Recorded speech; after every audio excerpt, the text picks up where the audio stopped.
Good morning, everyone. This is Kay Francis, your host, and wherever you are, I'm glad you joined us today.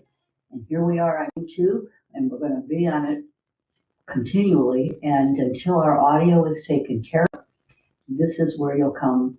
So, today I told you I was going to do an interview with a very humorous woman, Tracey Jones. Tracey, welcome, welcome, welcome. Thank you.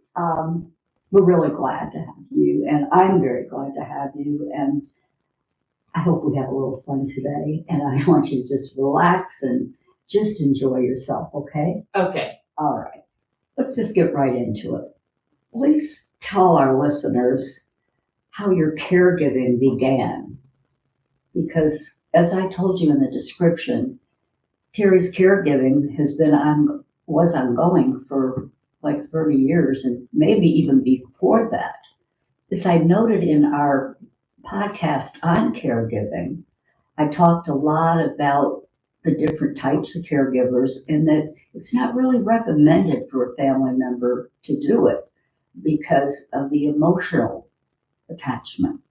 What I want to say is that emotional piece can sometimes get in the way of an objective thing that they might need to do or see, but they can't see it up close and personal, for lack of a better way of putting it. So, but this is an unusual story, and there's a lot of people out there, and many of my clients who are caregivers for family members, and it does get tiring, and it does take a lot out of you. Sometimes you don't realize it till it's all over, and then you realize you're exhausted, and you didn't even know it. So I want to know I want our listeners to know a little more about what caregiving entailed as far as how did it happen to be that many years? Well, I learned at the foot of the master. My mother was the ultimate caregiver. And when I was growing up, I think I was about 9 years old, when my grandfather, who had a terminal illness, came to live with us. And we began to take care of him.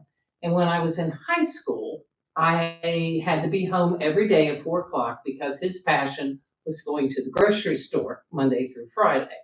And I needed to be there so that I could carry in the groceries for him because he was unable to do that. And we took care of him until a few months before he passed away.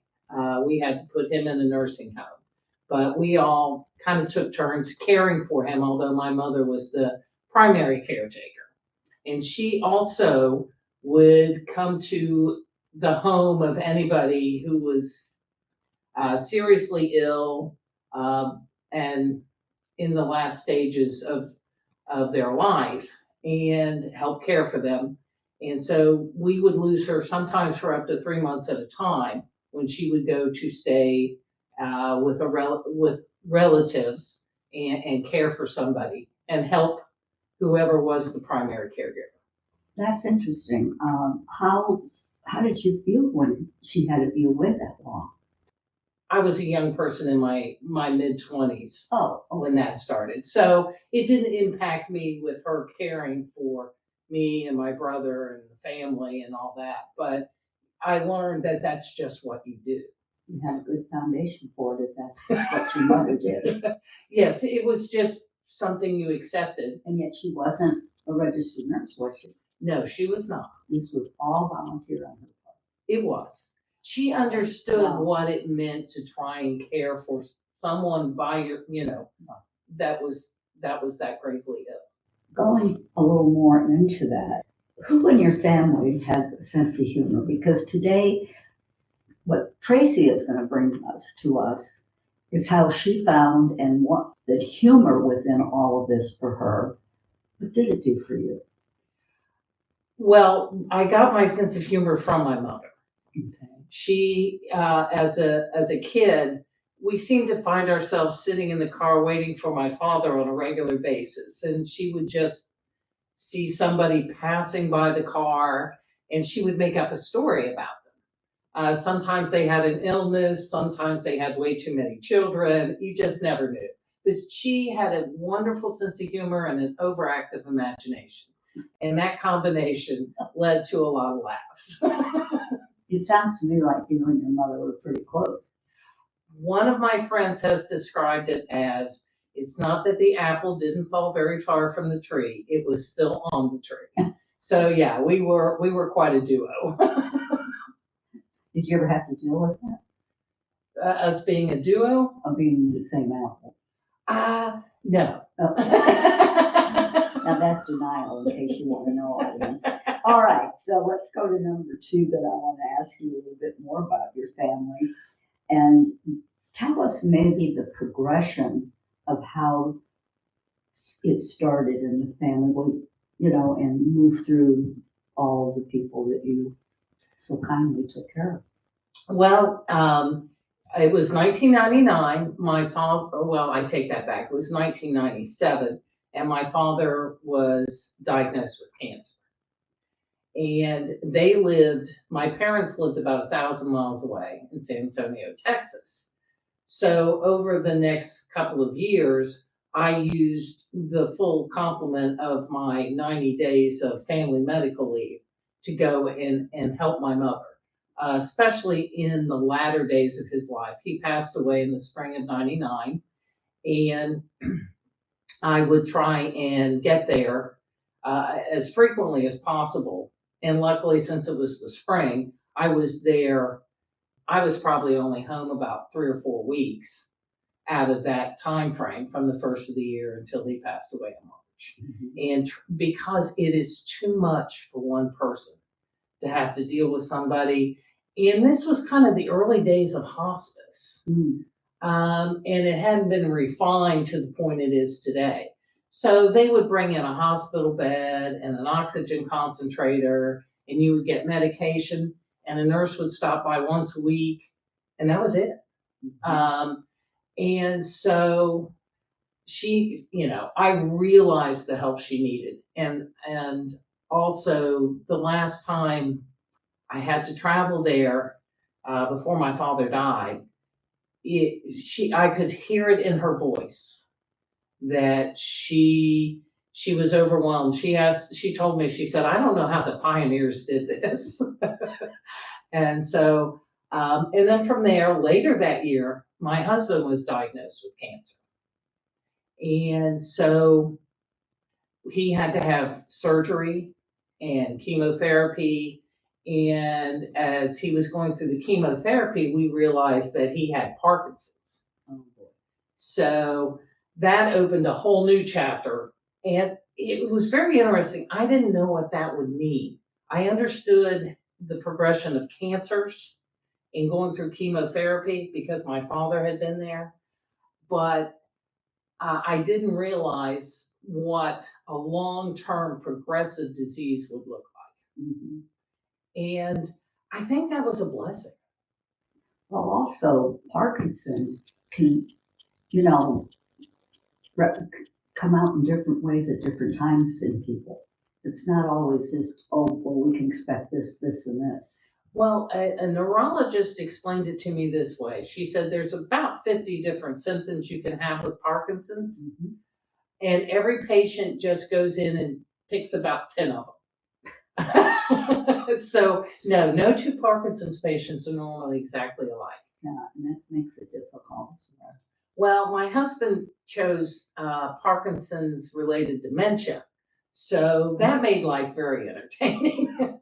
And, he and I had always had a very humorous relationship. He was more the comedian than I was. Really?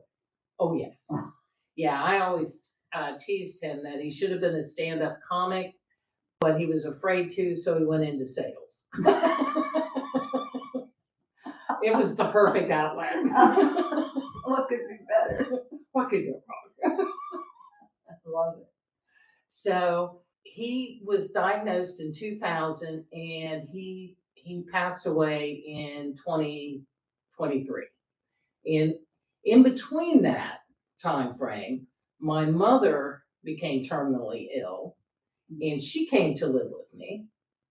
So I had two patients and I was working about 50 or 60 hours a week. So I sometimes spent a lot of time on the edge. And I actually used to joke that I thought I'd just go to a building and jump off, but I knew it wouldn't work out. I'd just be injured. So my mother passed away in January of 2019, but my brother also had an illness. He had an addiction, which led to organ failure. And so I was looking after him in addition to still caring for my husband at that point. And I would go to his home and do some cleaning type of things and get his laundry, and I did this twice a week. And I would also try and prepare food I could take that would work well to be reheated, so I knew he had food readily available to him. And in the spring of 2020, I realized that things had taken a major turn for the worse. So of course this is the middle of COVID. Oh. So I did get into a hospital, and they diagnosed him with stage 4 liver failure. And so over the course of the next few months, he was in and out of the hospital, that type of thing. So at times he was bedridden.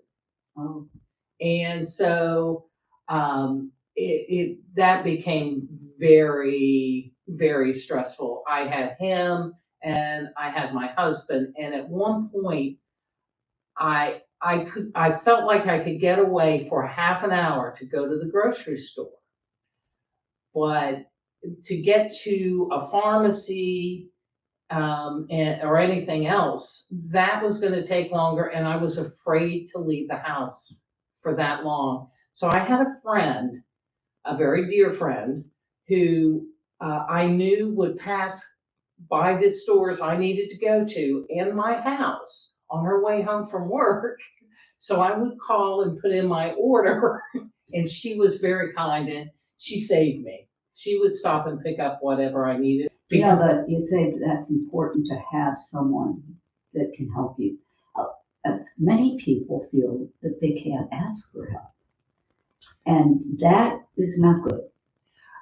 I'm one of those. But I was desperate.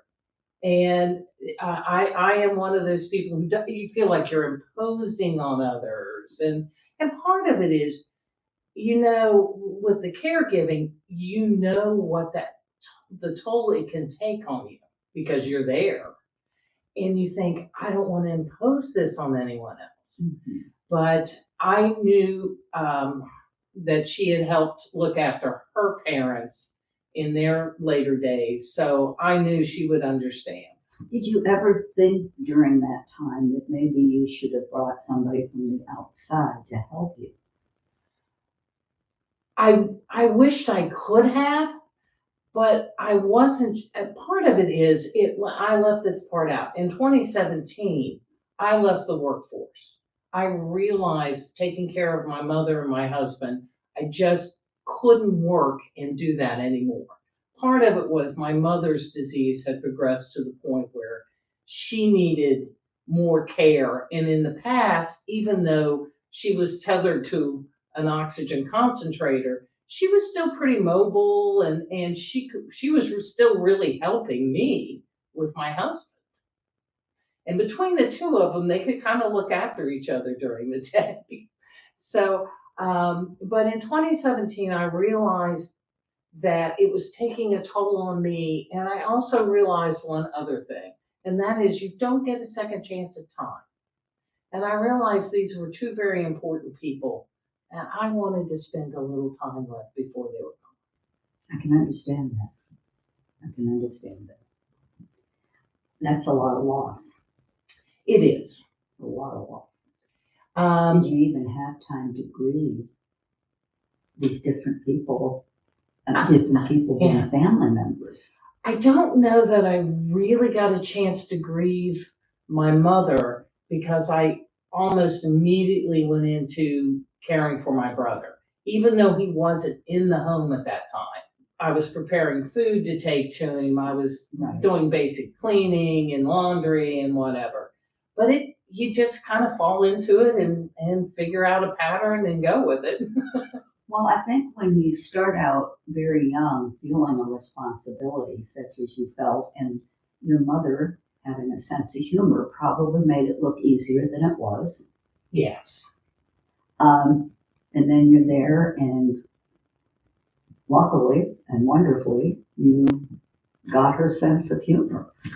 Well, now I was able to, when things would get really crazy or whatever, I could go, and my mother didn't leave her bedroom very often. She was pretty well set up in there. She could even do sewing in there. And I would just go in and we would laugh. And it's just the little things, but a lot of it was poking humor at ourselves. That's where it should start. And, or at each other. We both thought each other was really the funniest person on earth. So we would sit for like an hour or two and just laugh. Tell me more about, you said your husband had a real good sense of humor. What kind of things helped you? Did he keep the sense of humor through his illness? Most of the time. Okay. In fact, he, when he would choose the wrong words or whatever, and he had a lot of word finding issues, he would just come out with something and he would realize, because he was quite the wordsmith anyway, he would realize that what he said made no sense, and we would just sit there and laugh about it. So it kind of put a lighthearted light on what was really a very sad situation.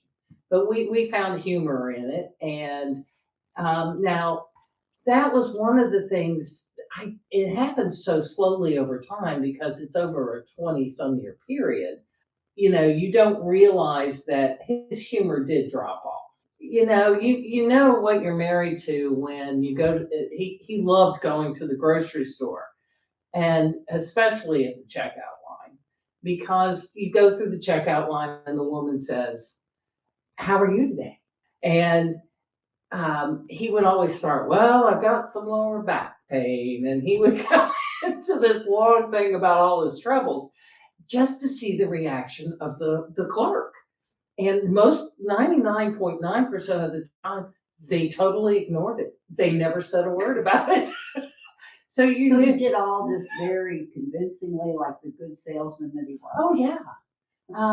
And you realize that the person didn't care how you were doing. They just said the words. So, but his other favorite thing, and now he did get a reaction from this almost every time. This was back in the days when you'd have the bag boy and he'd say, "Can I take your groceries out for you?" And he'd say, "No, she can get it in a couple trips." And you got the straight face too, of course. Oh yeah, that makes it good. We were a team. It sounds like it. So that was his favorite, and of course you could do that a couple times a week. So yeah, he enjoyed being funny. One of my favorites is he had to have all his teeth extracted, and he struggled to get used to the dentures. So we had stopped at a fast food restaurant because he wanted whatever. And when he attempted to eat it, of course, we were still driving in the car, the bottom teeth came out. And he put them up with the rest of the sandwich or whatever. And then the next morning, hey, I'm getting ready to walk out the door and go to work. And I see him rummaging through the trash and he's putting it all over the kitchen counter, which makes the hair on the back of my neck stand up. And I'm like, "Honey, what are you doing?" And he explains to me that he's looking for his teeth. Oh, well, that is a problem. So we sort through every little scrap, nothing in the trash.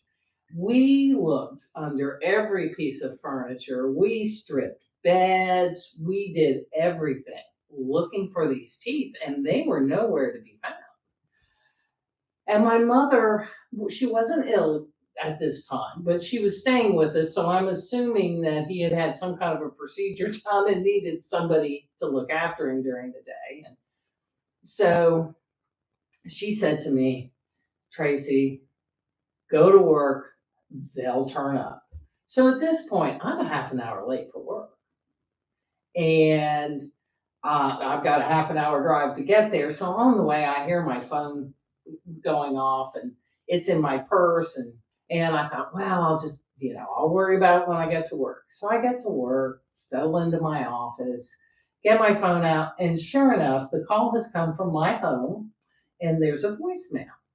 So I listened to the voicemail and it started out the same way all calls from my mother or voicemails from my mother start. Tracy, this is your mother. Like after 50 some years, I don't know my mother's voice. So she says, Tracy, this is your mother. We found Tony's teeth. They were in his mouth. So all this time, he has his teeth. Nobody notices. So, yeah, I've always kind of enjoyed that one. And, I mean, he had like 11 surgeries over the years. So, it wasn't a major surgery, and they had us scheduled to be there at 10 o'clock, which for surgery is kind of unusual. Normally it's 6 a.m. or 8 a.m. So, and this hospital they had moved into this new facility, and it was the second day they were open. So we go in and we walk up to the desk in the surgical waiting room, and this woman looks up, and she looks like she's terrorized by the two of us. And, you have that immediate reaction of, I'm not actually wearing my pajamas, am I? I mean, what's going on here? And we tell her who we are, and she looks feverishly in the computer, and she says, oh, okay. And she hands us a little thing that goes off when they're ready for you, and we go sit down, and a few minutes later it goes off. Well, we go back up to the desk, and this woman, in her defense, English was not her first language. Okay. I thought she had a German accent. My husband swore it was a Spanish accent, whatever. But she is over explaining everything. She is a volunteer and and I'm like, I've lived here for 20 years. I'm well aware of where we are. So she takes us back into the room and she continues to over explain everything. She is so proud of this new facility. And she grabs the gown off the bed and she holds it up and she says, now we undress. And I saw my husband's little face light up and I knew it was trouble. And he looked and he said, so do I go first? The look of horror on this poor woman's face. I went wrong and I don't know where I went wrong. And she looks at me like, you're not going to take yours off too, are you? No, it's just surgery.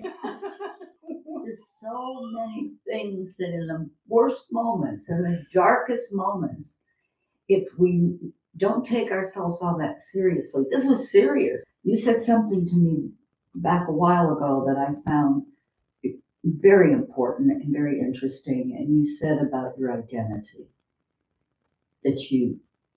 about not losing your identity with all that going on.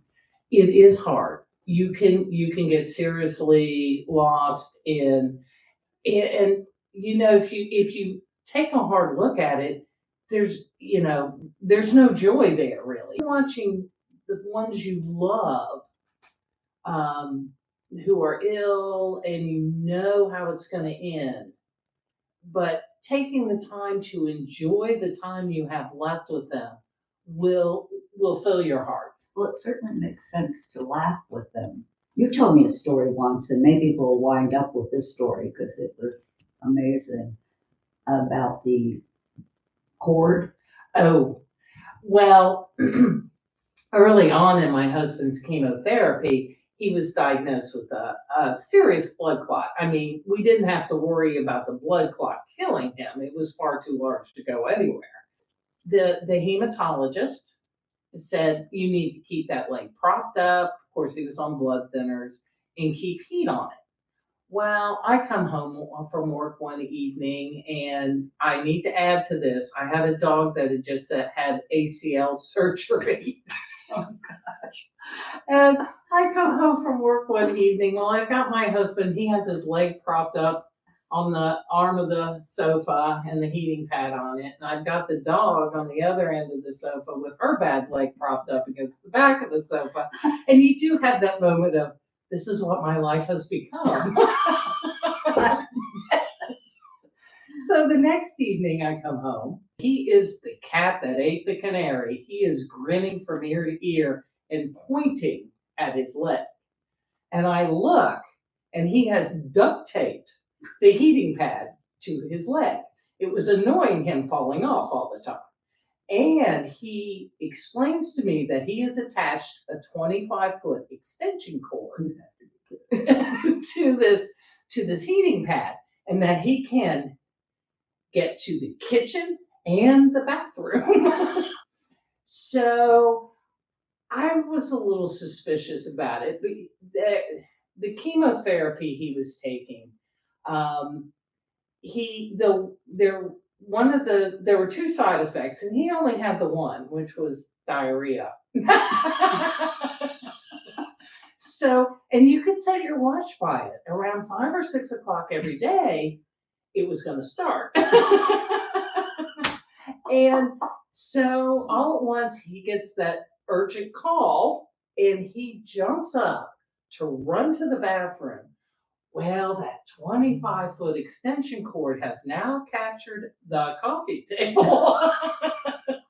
So it's him, the duct tape heating pad, the 25-foot extension cord, and the coffee table headed for the hallway. And the problem was the way he captured the table, it was far too wide to go down the hallway. So here he is trying to jump up while running and hop and unplug that extension cord as he went. And I watched and I just didn't know how to help. And now I want you to know, I waited to find out if he had made it in time before I busted out laughing and went to tears. And he did. That's great. That's great. This has been wonderful. Thanks. This has been wonderful. But I really thank you more seriously for putting your name out there and being a client who said, if this can help somebody, of course I'll do it. I appreciate you as a woman who has found a way to handle her life and capture her identity. And it took time to get it back, I'm sure, because you're lost within the confines of all of it. And sometimes you just, because you're not going out to lunch with the girls and you're not doing the things you used to or could have done, and it's not easy. But for all of my listeners, I just want to say in closing that a good laugh can make a difference. I hope you all enjoyed today. I've enjoyed it immensely, you probably can tell. So I just hope that you all had a wonderful time with her, but that you saw the serious side of all this as well. This was a wonderful time we spent with Tracey today.